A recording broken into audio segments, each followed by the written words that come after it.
Ano nga ba ang sikreto ng mga mayayaman? Meron silang isang bagay na hindi ginagawa ng mga mahihirap.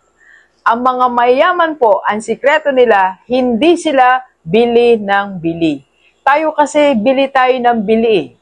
Wala pang sweldo, bili na tayo. Pag nagka-sweldo, bili na tayo. Pag nagka-bonus, bili tayo. Pag nagka-incentive, bili tayo. Ang mindset natin o laman ng utak natin, laging bibili ako nito. Ano ang bibilin ko dito?